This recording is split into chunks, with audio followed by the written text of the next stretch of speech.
Hi, everybody. Good evening. We're going to get started. So I think I know many people here. I'm Chris Paxson. I'm president of Brown, and I'm very happy to welcome you to the first of our Presidential Faculty Award Lectures, which we have twice a year. We've been doing it since 2013. And the idea of these lectures has been for one of our great faculty members to have the opportunity to talk to a broad audience about work that we think is really exciting and impactful. So that's the point, and they've been really wonderful. Steve Sloman will be giving the talk this evening, and I invited him to do this after learning about his new book, The Cost of Conviction. And it's a very fascinating, timely book, and he's going to frame his talk around the themes of that book. The title of his talk is Consequences of the Psychology of Decision-Making, How Sacred Value Frames Lead Us Astray. And we've invited Michael Littman, who is professor of computer science and associate provost for AI, to formally introduce Steve. So please welcome Michael. Thank you.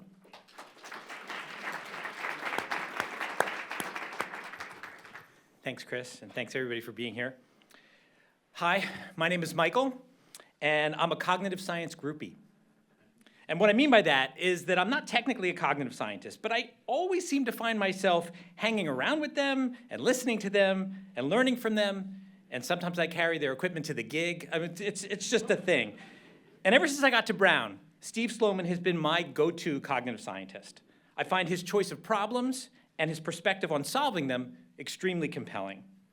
Now, Steve describes his, quote, first 30-odd years of research, not 30 years of odd research, as moving from the study of memory to induction and category knowledge to causal reasoning. Steve's fellow Canadian, fellow cognitive psychologist, fellow author, and fellow Steve, Steven Pinker, has glowingly described his work as dull but informative.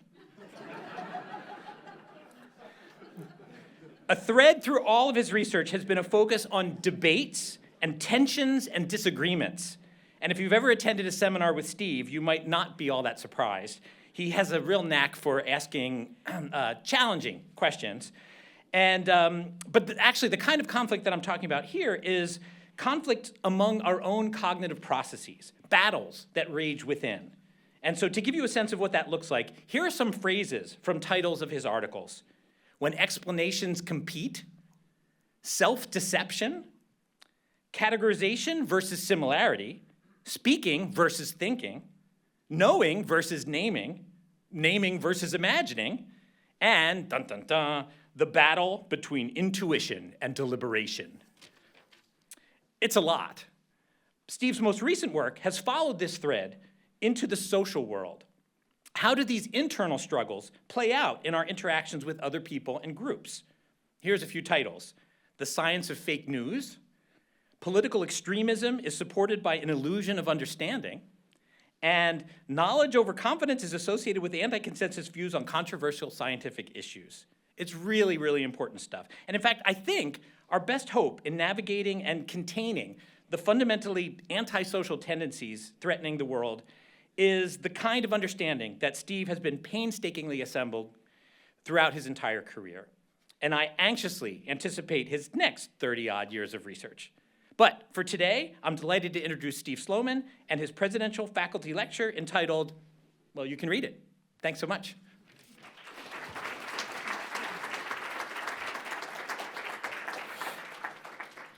Michael, that was informative and not dull at all.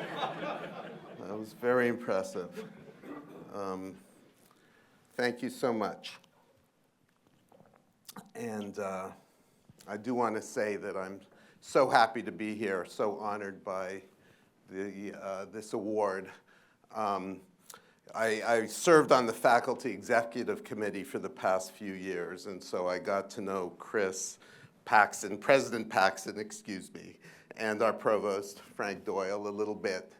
And I must say, I'm incredibly impressed by them. They have really, really hard jobs, and they do them really, really well, which makes this even more of an honor, which I say with great humility, because there are lots of people at Brown who do great research, and I don't quite know why I was chosen, but here I am.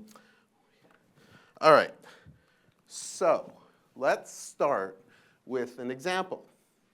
This is due to a great grand psychologist at University of Pennsylvania, Phil Tetlock, and some of his colleagues. Imagine you only have 50 bucks in your pocket. A neighbor who just lost their job comes by and says she needs $50 to buy a meal plan for her child. Otherwise, her child will not have lunch at school. Can you give her the money? So I assume for the vast majority of you, this is a rather easy question. You ask two friends for their advice. Frankie thinks about it for quite a while and then advises you to give your neighbor the money. Charlie hardly thinks at all, advising you immediately to give the neighbor the money.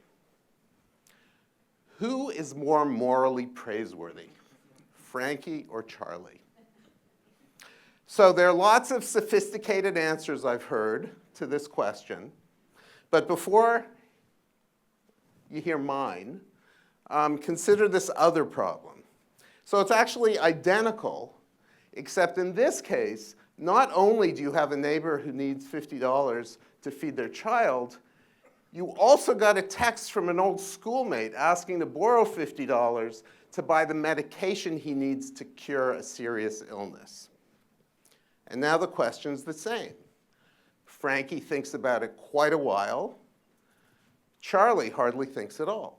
And both say that you should give the money to the kid for the meal plan.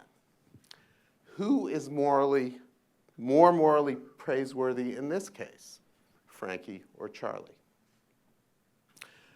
So my answer is the same as Phil Tetlock's, hopefully the same as yours.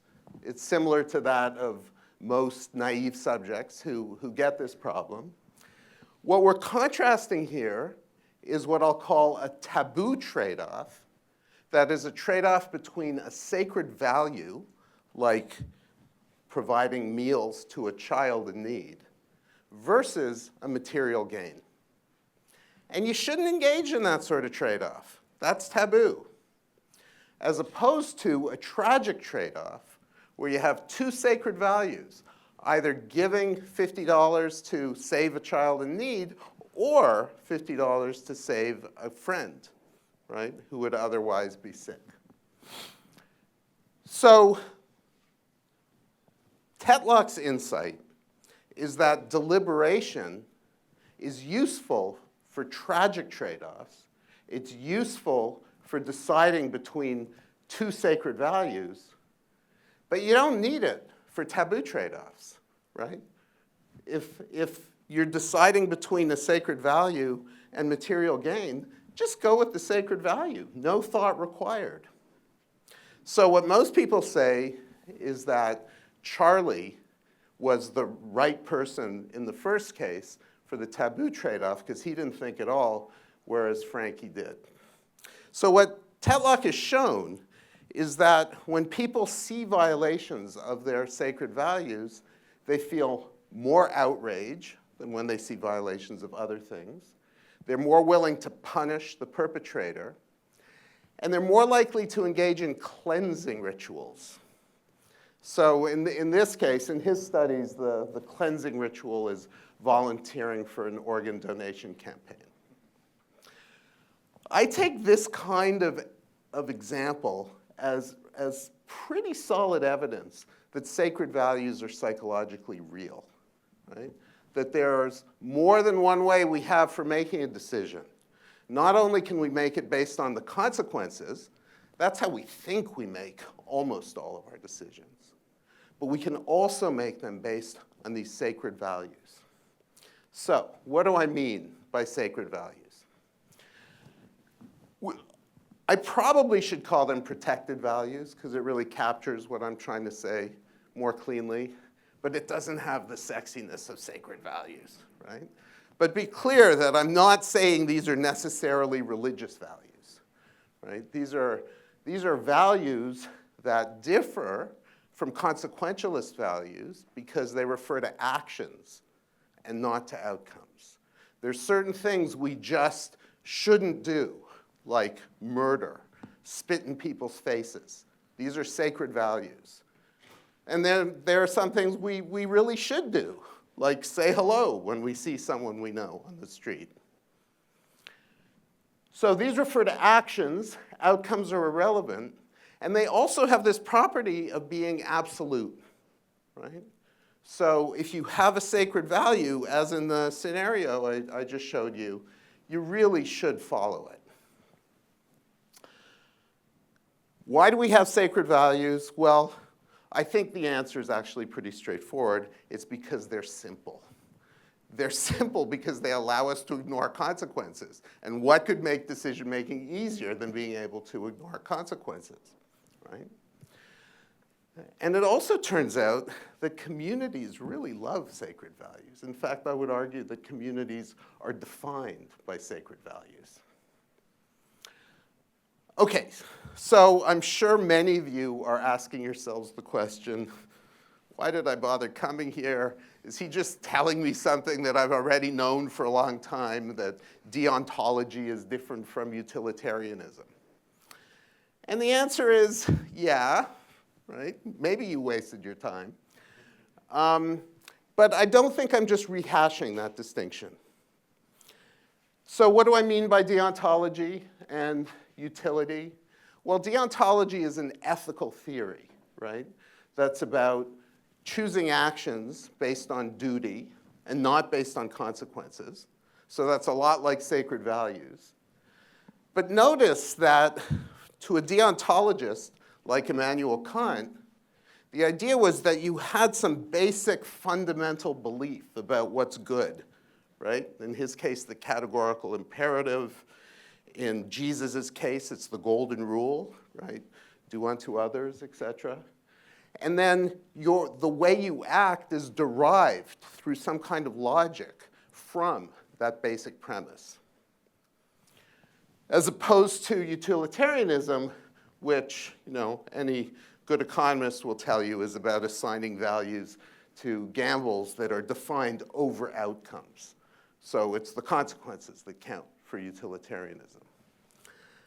The claim I'm making is not a normative claim. It's not about ethical theories, right? The claim I want to make today is a psychological claim about how people make decisions.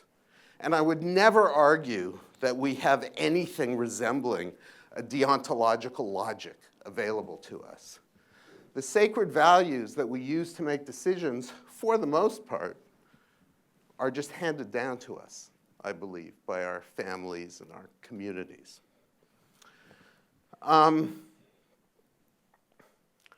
Okay, so I said I'm making a psychological distinction.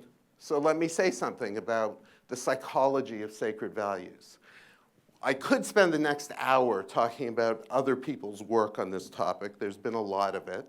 Hopefully, I'm going to limit this to just a couple of minutes to give you a taste. So Barron and Leshner have done studies showing that people believe that their sacred values are absolute, right? That they wouldn't harm a child under any circumstances for any amount of money. Turns out that people have their price. And they often have their price for good reasons, right? Like if I gave you enough money to harm a child, you could save 100 other children, or maybe 1,000 other children, or 1 million other children. At some point, maybe you'll think, well, this is worth it. Sacred values, however, display this insensitivity to quantity. So if you ask people how bad it would be to do something that harms 100 children, they'll say that's pretty bad. And it's not that much worse if it's going to harm 1,000 children, right? So the number of children being harmed doesn't play a big role in determining people's actions. Third point, sacred values motivate people to act, even to make the ultimate sacrifice. So Scott Atran is a cognitive anthropologist, and he's done work showing that, that suicide bombers are not motivated by consequences, right? They don't do it for 100 virgins in heaven or something like that. They do it because they have a sacred value that compels them to do it. They find meaning in their lives through their sacred values. That's what they say, anyway. And the last point I'll mention is that sacred values signal morality. So if you hear that George Bush did something like threw immigrants out of the country, say, and he did it based on a sacred value, as opposed to doing it for pragmatic consequentialist reasons, then you'll assign him a higher level of morality in the first case, right? The fact that he did it by virtue of a sacred value suggests he has a conscience. There are a bunch of other things that we could talk about, and I'm happy to talk to anybody about them later. But the last point I want to make about the psychology of sacred values is that they give us social cohesion. They are what bring us together frequently. So many of you may know that Jonathan Haidt published this book called The Righteous Mind in 2012, where he described the sacred values of Republicans and distinguished them from the sacred values of Democrats. I think those particular sacred values that he discussed may no longer apply. But nevertheless, in general, when you have a community, certainly a political community, also religious communities, other kinds of communities, university communities, what holds people together, what people have in common, is their sacred values. Sartre sort of pointed this out in the piece in the Atlantic Monthly in 1944, where he talked about how sacred values shape our identities. They shape our identities in many ways. So one, I guess I've already mentioned, sacred values imply that one has a conscience, right? They are the fast road to showing off our virtue. Virtue signaling is basically about saying, look, this is my sacred value. Aren't I great? Turns out people prefer other people or institutions that operate based on sacred values rather than based on consequentialist analyses. So I think there are a couple of you in the audience who are as old as I am and remember the Ford Pinto, right? So this was a car in which the gas tank was at the rear of the car so that when it was rear-ended, it would often blow up in flames. And it turned out that Ford had done a utility analysis, right? They knew this was a problem, and they had decided that the cost of moving the gas tank was high enough that it was worth losing a few lives. So once the public heard about this, it became a real scandal, right? If this fact had never appeared and instead they had presented the issue as one of sacred values, which would take a little creative thought, but I don't think it would have been quite the same. Finally, I think everybody has sacred values. Certainly everybody I like has sacred values. The one exception to this category is psychopaths, or maybe psychopaths, right? And it turns out that psychopaths often feel very lonely. And that may be why, right? They don't have a community of shared sacred values. Okay, so the real point today is that whether you make a decision by sacred values or by consequences depends on how the issue is framed. So there are certain issues, assisted suicide, abortion, that elicit sacred values thinking. And there are other issues, what kind of toothpaste to buy, right, that elicit consequentialist thinking. But I would argue that every issue can be framed one way or the other. And so when Barron and Leshner concluded after a lot of work on sacred values that they are strong opinions that are weakly held, I think what they're really saying is that people do, under certain circumstances, reframe their decisions to be about consequences when they originate as sacred values issues. So how do you reframe an issue? Well, this was a topic of my last book that I wrote with Phil Fernbach, The Knowledge Illusion. And what that book was about was the fact that people think they understand things better than they do. And the data on which this was based comes from some other psychologists, Leon Rosenblatt and Frank Kyle, who showed that if you take common objects like zippers and toilets and you ask people how well they understand how they work, people will say, oh yeah, I understand pretty well, moderate to well. And then if you say, okay, how does it work? Explain it in as much detail as you can. People discover that they don't really know how these things work at all. They can't articulate it at all. So if you then return and say, okay, now how well do you think you understand? People's illusions of understanding have been punctured by the attempt to explain. And what my colleagues and I did was show that this is true of political policies as well, right? So you take a policy like Obamacare, you ask people how well they understand it, they think they understand it.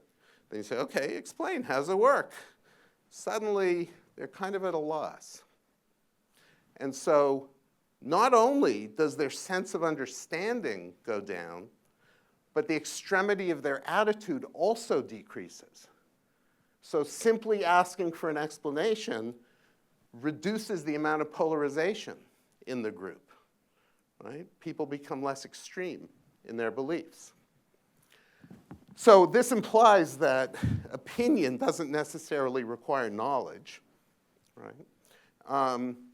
And in a moment I'll talk about why. But it also raises the question, how do we decide?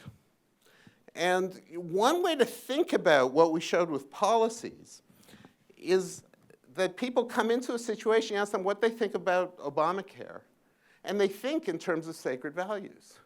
After all, it's a really easy way to think, right? Healthcare should be universal, or the government shouldn't intrude in healthcare. You have a slogan, you have a pat reply, you have an argument, and it makes the situation seem simple. And then I ask you to explain how this policy would lead to consequences, and suddenly you discover Obamacare is really complicated. It's really complicated, right? I like to say even Obama doesn't understand Obamacare. So what may be happening in this context is that people have a sacred values perspective, and then by asking them to explain, you're inducing a consequentialist perspective. Because consequentialist perspectives require causal reasoning. They require you to reason from possible actions to the consequences of those actions. The other thing we did in this book was try to explain why it is that people have this illusion that they understand things better than they do. And the answer we gave is because we live in a community of knowledge. So other people know how toasters work, other people know how zippers work, and I can talk to those people, right? These days I can talk to AI, and AI knows everything. So I have this community that I can appeal to. So the knowledge isn't in my head, it's in the community. I can access it. So in a sense, it's almost rational to overestimate the amount of knowledge you have. And this is true if you think about things in terms of sacred values, right? Sacred values come down from our communities, and they're a way of simplifying. They're a way of taking hard problems and knowing what to do. So notice that simplification in this case isn't just about what's going on inside the head, right? It's not just about being able to make the decision on your own. It's also about having a discourse that's simple. When people ask me hard questions, I think about the sacred values that other people talk about, because those are the only things I can remember. I can't remember all these painful, difficult, consequentialist analyses. So this is what I've been trying to argue, and this is what I argue in my more recent book, that the way you frame a problem as sacred values-based or consequentialist determines your sense of understanding, how well you feel you understand the problem, and that determines how outraged you are when your wishes are violated, right? If you feel you understand something and it's simple, and then other people do the opposite and violate the actions prescribed by your view, you're pissed, right? Whereas if you're thinking about things consequentially and you realize the complexity of the matter and you see, well, you could take multiple perspectives on this because there's so much uncertainty, then you're not so annoyed when your wishes are violated. And once you're outraged, you become intransigent and you become more willing to act.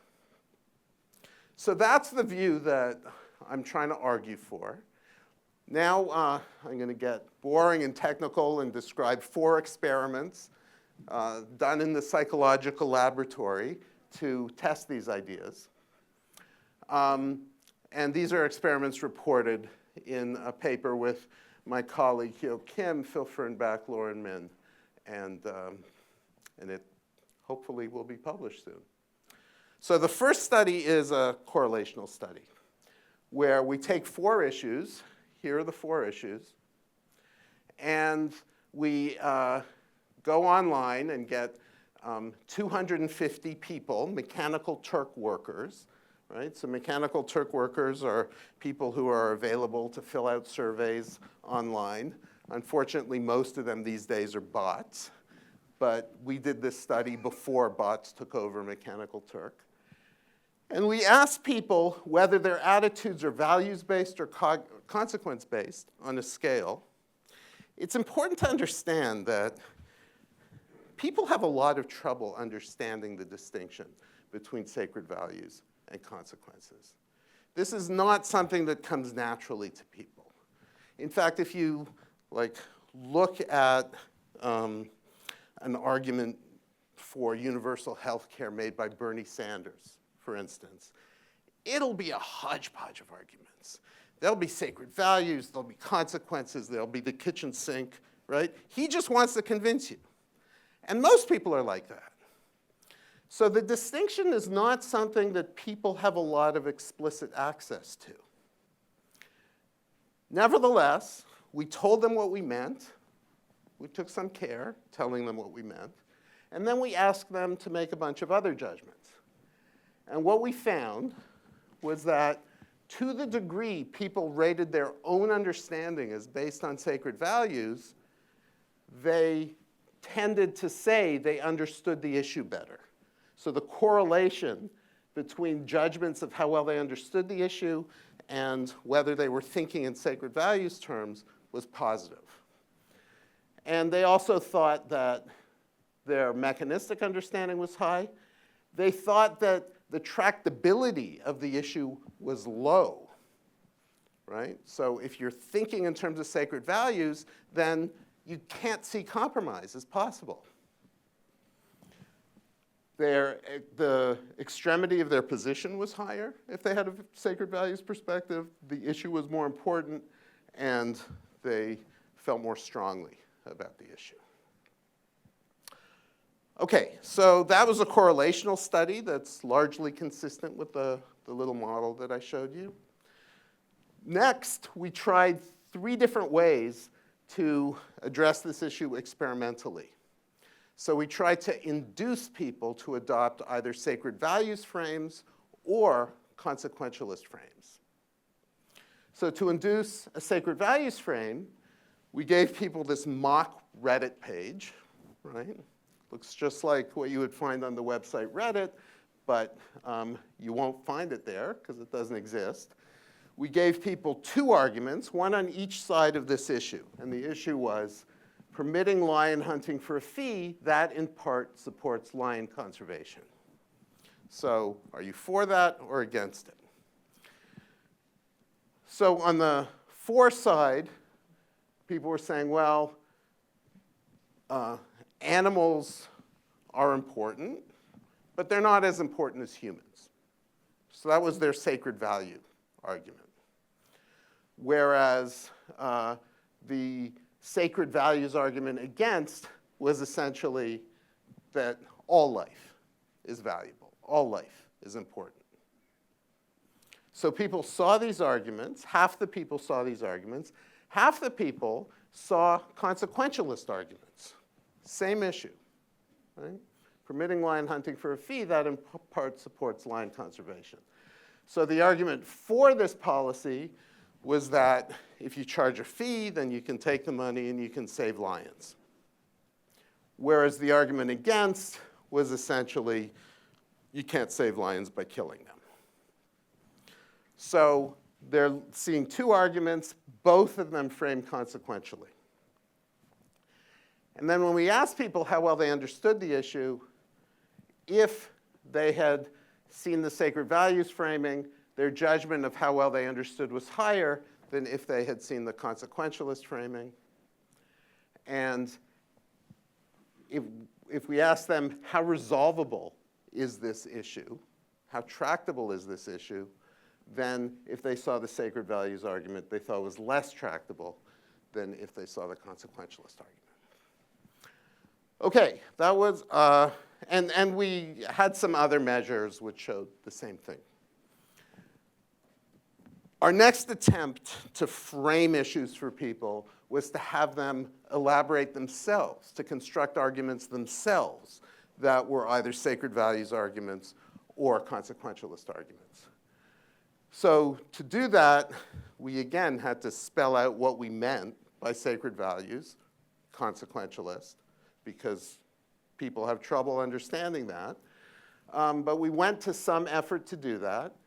And then we gave them an issue and asked them to generate arguments on both sides that were either sacred values arguments or consequentialist arguments. And what we found in this case was very small effects, but often in the right direction. So what we ended up doing was we did the same study about 16 times. And in each case, when people constructed a sacred values argument, they, in general, saw the issue as being less tractable than when they constructed a consequentialist argument. But you can see that some of these effects are really tiny, right? But overall, over 16 studies, there's clearly a negative effect. So the reason I think these effects are so small is because people had a lot of trouble constructing purely sacred values arguments or purely consequentialist arguments. It's not an intuitive distinction. And similarly, they did what we expected. They rated their understanding as higher under a sacred values frame than a consequentialist frame.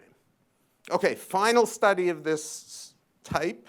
This was work by Hyo-Sok Kim. Is Hyo here? I guess not. So what he did was he gave people an issue, like government should implement more stringent tax regulations for consumers and companies to reduce pollution, asked them whether they're for or against the policy, and then had them provide a reason for their position.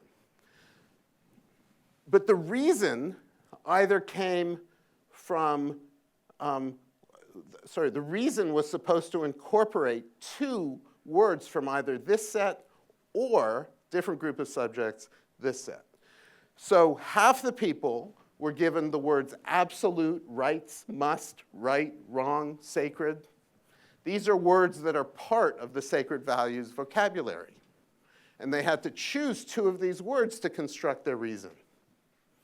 Whereas others had to choose two words from this set: consequence, cause, effect, outcome, cost, benefit. So essentially, we're having these people generate a sacred values reason, and about 70 or 80% of them actually did that. And we're asking this group, without telling them, to construct a consequentialist reason. And about 90% of them did that. And then we said, assess your likelihood of donating to the charity Earth Care Alliance. So what's your willingness to act? And what's your subjective understanding of the policy I showed you earlier? And what would be your level of outrage if a vote went against your position? And what you can see is that their likelihood of donating was higher when they constructed a sacred values reason than a consequentialist reason. So this minimal intervention of simply giving them one set of words or another set of words to generate a reason was sufficient to make them more likely to donate, to give them a greater sense of subjective understanding, and to make them feel like they would be more outraged if things went against their will. Okay, so this was the model I showed you earlier, that framing induces a sense of subjective understanding, which affects people's degree of outrage when their desires are not met, which in turn affects their willingness to compromise and their willingness to act.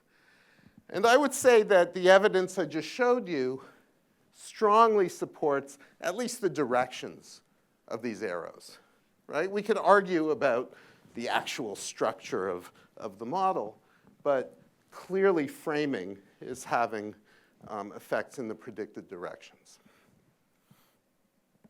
Okay, so what should we do?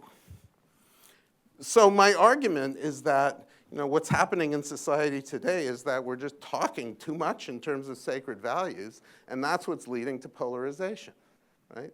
That if only we were willing to be more boring, to have more mundane conversations about how the world actually works, what the outcomes of things would be, then lay people at least would be less outraged, and we'd be less susceptible to these outrage machines that are all around us.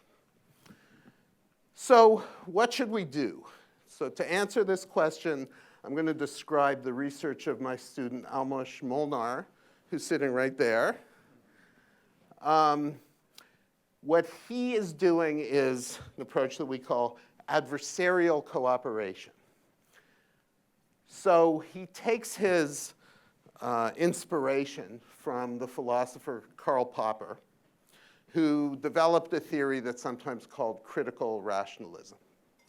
So I'm going to give you a cartoon version of Popper's epistemology, and I'm hoping the epistemologists in the audience won't ask me any questions. So Popper claimed in 1963 that the epistemic process is a social affair.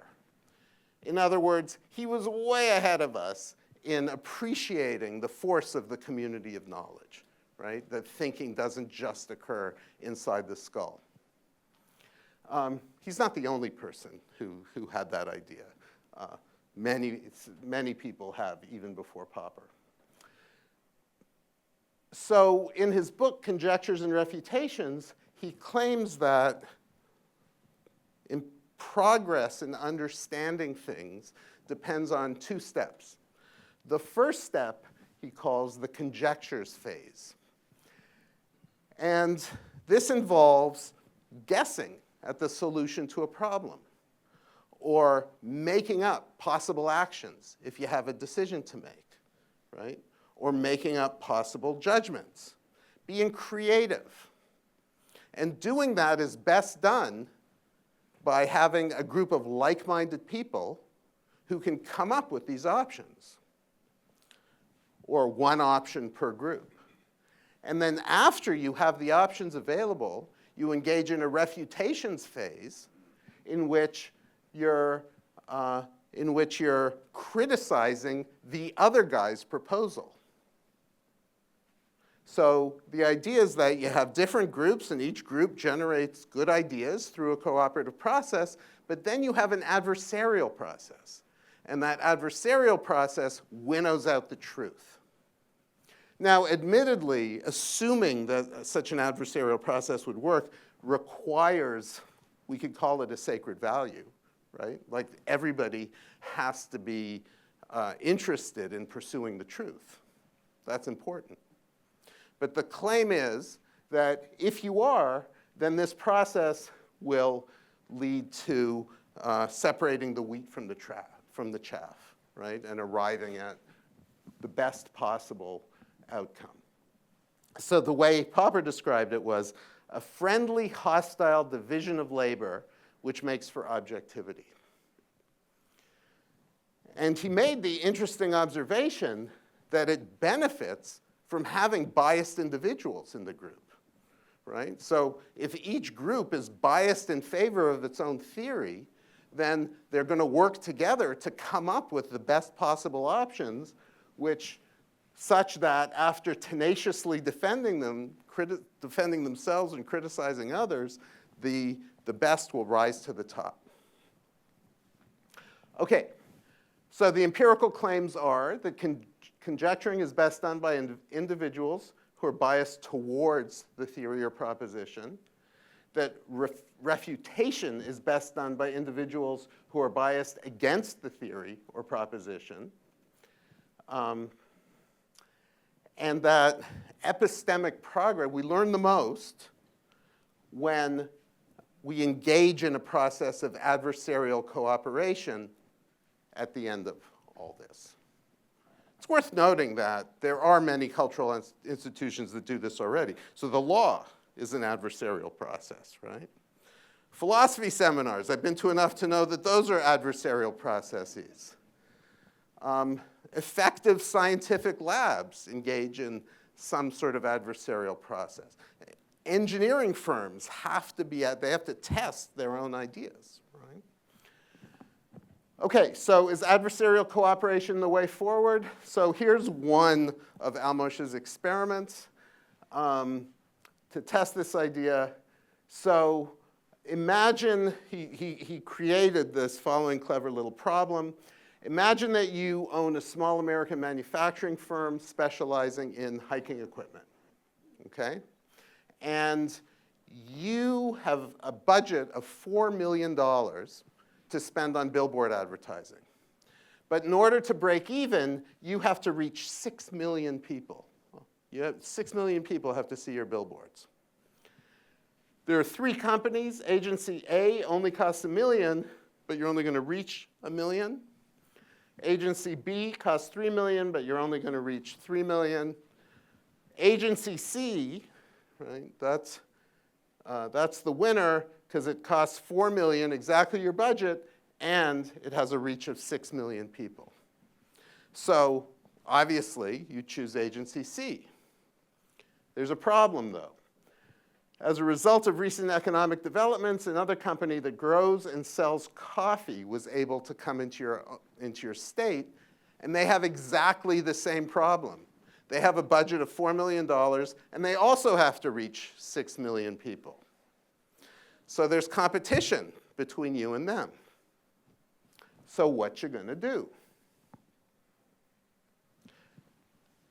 So one way to think about the problem, the issue here, is do you assume that everything you gain is lost by the other guy and everything they gain is lost by you? If so, then you're seeing the problem in zero-sum terms, right? And there's no great solution. The more creative of you, perhaps, can think of something that's not zero-sum, where all ships rise, that benefits everybody. So people wrote down their responses and almost graded them. And the worst kind of response he got was this zero-sum sort of response. I'm going to Agency C as I need to maximize my reach in order not to go bankrupt. And the expected number of customers you're going to reach if you do that is only 3 million, half of 6 million, because you might get Agency C, but you might not. The other company might. There are a variety of other responses that one could give. Here's the best. I'd attempt to negotiate a joint branded billboard with the coffee company to split the cost of all three agencies' billboards. In other words, cooperate with the other guy, with the coffee company. You know, you can imagine beautiful young people at the top of a mountain in your hiking equipment drinking the other guy's coffee, right? We've all seen that sort of thing. And now the expected number of customers you're going to reach is even more than you need, right? So that really is a win-win situation. Okay, so here is the clever thing that Almosh did. He framed the problem in different ways. Either he framed it non-politically. He said, the company is called Michael's Coffee. That's the name of the other company. Or he framed it in terms of an immigration issue.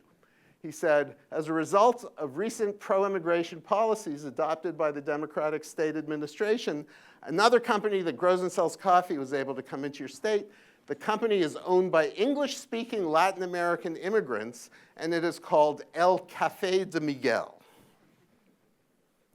So if you're okay with immigration and you see this, then you might say, all right, let's work with El Café de Miguel and find some kind of win-win solution. But if you think immigrants should all leave the country and you're not willing to work with them, then you're going to see this in zero-sum terms. And similarly, so here's a third game narrative. As a result of recent corporate tax cuts adopted by the Republican state administration, another company, this big American conglomerate, came into your state, and they're a big business. They're called Mega Coffee. Are you going to cooperate with them or not? Okay, so hopefully you all see where this is going. Not surprisingly, we tested both Democrats and Republicans on this problem. And here are the results. So the first experiment on the immigration problem, the Republicans did significantly worse than the Democrats. But on the tax cut problem, the Republicans did significantly better. Whoops. They did significantly better than the Democrats. And on the non-political problem, they both did in between. Almosh actually replicated this beautifully. Different group of people, some small differences, basically the same problem. So this is evidence for one of Popper's claims. In particular, conjecturing is best done by individuals who are biased towards the theory or proposition, right? Not those biased against it. But it doesn't actually test the claim about adversarial cooperation. So how are we going to do that? Well, we gave the advertising problem to dyads, to pairs of people, and those dyads either saw things the same way, to Democrats or to Republicans, or they saw things different ways, a Democrat and a Republican. And there was 3 stages to this, so first, each individual offered their own solution to the problem, and then they talked for 10 minutes, and then they were given the opportunity to report a new solution, one that came out of their discussion with the other group member. And of course, we're predicting that the Democrat-Republican dyads, in which there's adversity, will do better than the other groups. And indeed, that's exactly what happened. So this is the mean solution quality, and the Democrat-Republican dyads came up with better solutions than the other 2 groups. And not only that, but if you look at how their initial solution compared to their updated solution after conversation, there was really only substantial increase when it was a Democrat and Republican working together. So the claim is that it's the adversity between the Democrat and Republican that's actually helping problem solving here. And you might say, well, it's not adversity. It could just be the fact that there's greater diversity in the Democrat-Republican group. So in order to tease those two things apart, we defined adversity as whether the group consisted of two people from the same party or two people from different parties, and we defined diversity in terms of the difference in the initial solutions that they generated.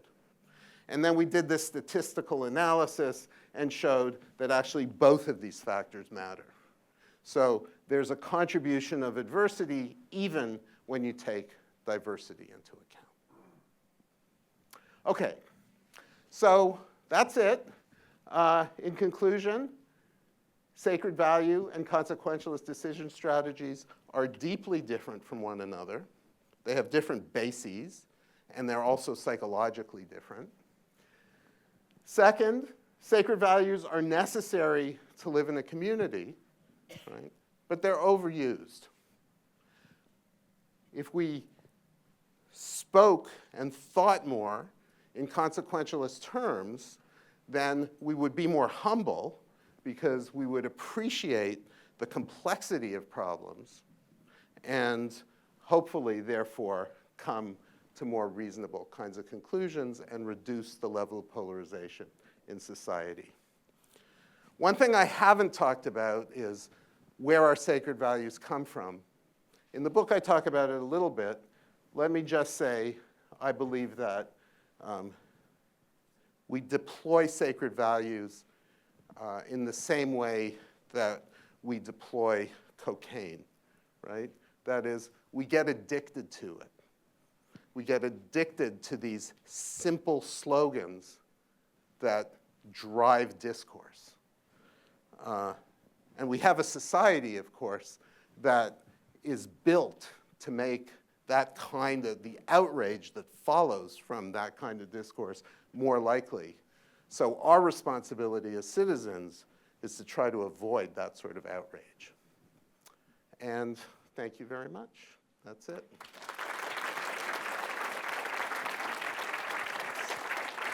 Okay.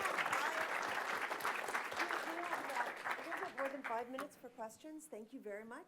And you'll take your questions? Sure. Yeah. Are there any questions? Yeah.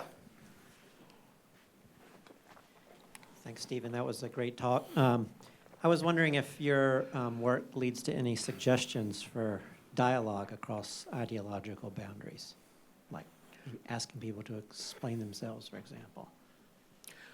Well, I'm not sure that it leads to any.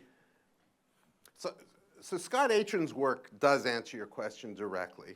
The point Scott Atran makes is that in negotiation, whenever you're trying to achieve rapport with somebody that you don't see eye to eye with, step one is to acknowledge their sacred values. You don't have to agree with them, but you have to give them the sense that you understand them.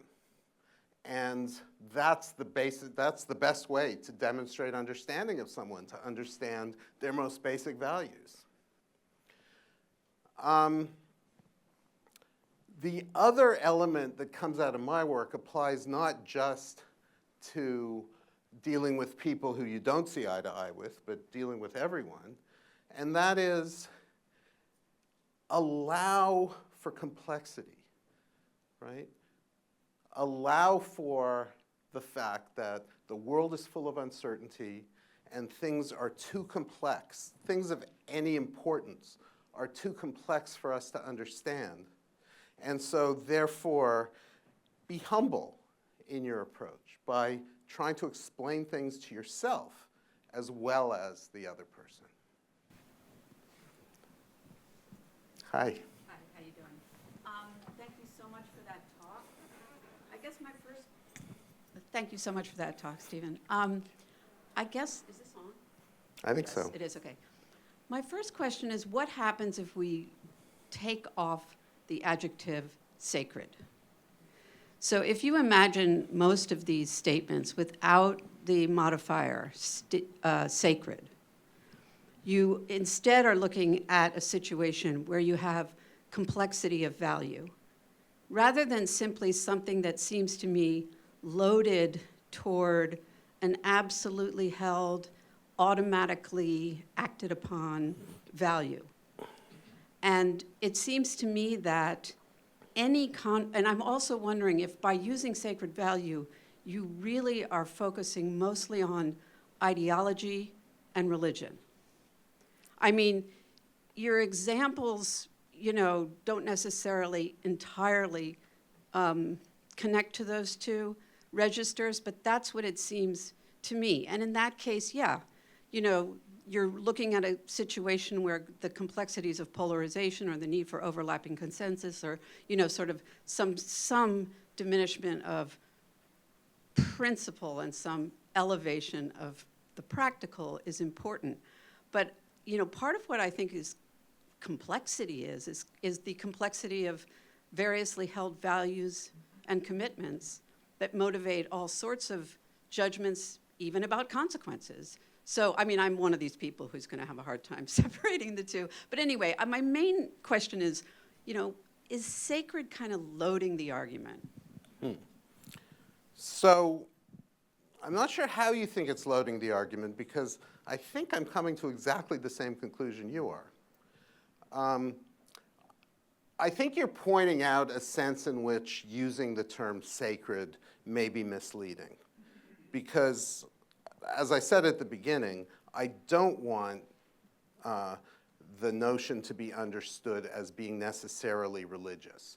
Once you add ideological, I'm not entirely sure what else there is, right? At least with regard to a community. Well, morality is often handed down through religion, and it's related to an ideology. It's often reflectively endorsed through, the complexities of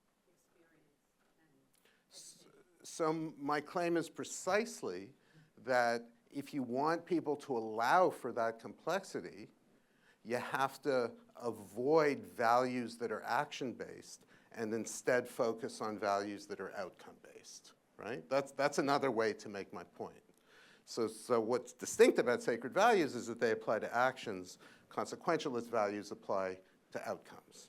Maybe there are other kinds of values too, like how much we value people or objects. I suppose that's a different kind of value. But when we're making, political, social decisions, focusing on the action and the outcome are two very different things. And the claim I'm making, which sounds like the claim you're making, is that focusing on the outcome is going to admit of more complexity than focusing on the action. Why? Because focusing on the action causes you to neglect the outcomes. And that's where complexity really enters, because that's when you have to think about how actions are going to lead to outcomes.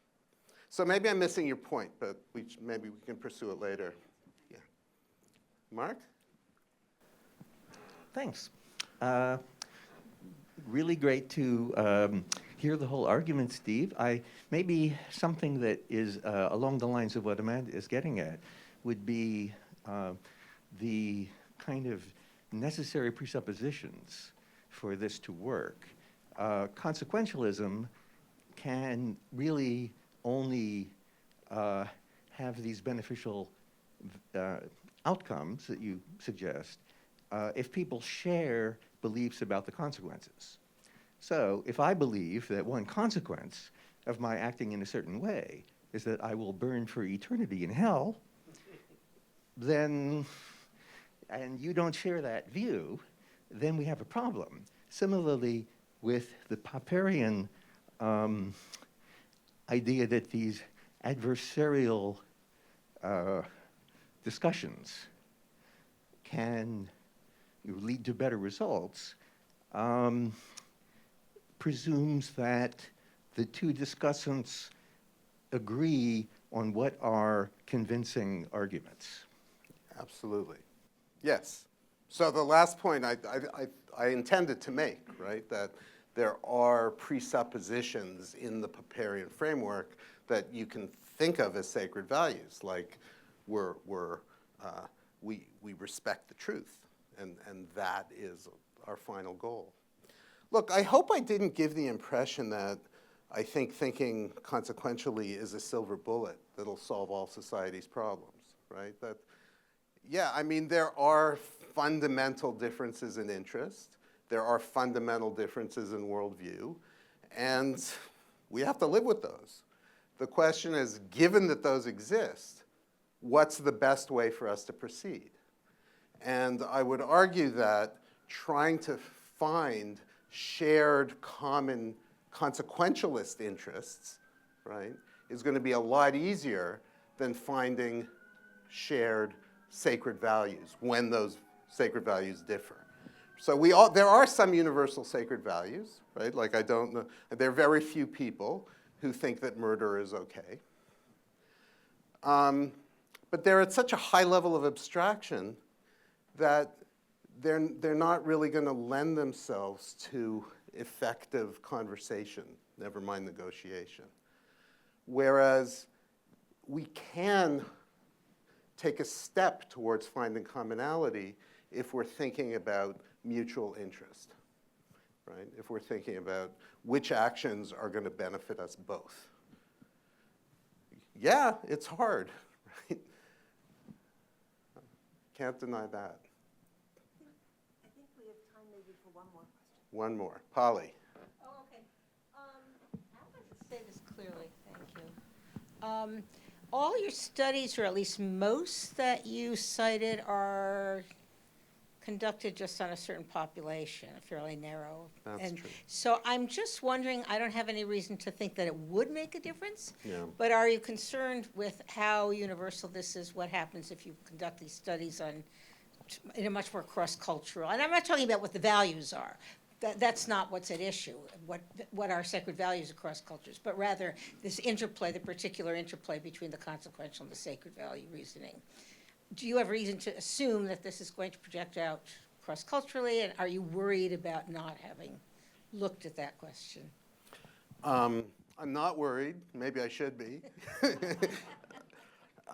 So some of these studies, so Scott Atran's work was all done in the Middle East, right? Yeah, some. Our studies are certainly using American populations. So I'm trying to think why a different cultural group would respond differently. And to be honest, nothing's coming to mind. I guess it which might isn't. be the different, whether or not, say, the consequential reasoning solutions might be more automatically brought to mind than the sacred values, or vice versa. Look, war exists all around the world, right? And one thing that happens when countries go to war is they start spouting their sacred values. So, my limited understanding of history is that if you look at any war, you can identify the sacred values that are central to discourse on both sides. And that's not only American, right? I mean, that's true around the world. So that makes me think that sacred values do have so here's actually an example. A guy whose name I can't pronounce did this study in Iran and showed that just before bringing nuclear power to the country for the sake of building nuclear arms, the Iranian government convinced or launched an effort to convince the Iranian people that they would achieve autonomy this way. They would achieve independence this way. I'm not a political scientist. I'm not even an economist. But this feels like a universal property of people. I have to do the studies to find out if I'm wrong, and I have been wrong before. Steve, thank you so much. Thank you.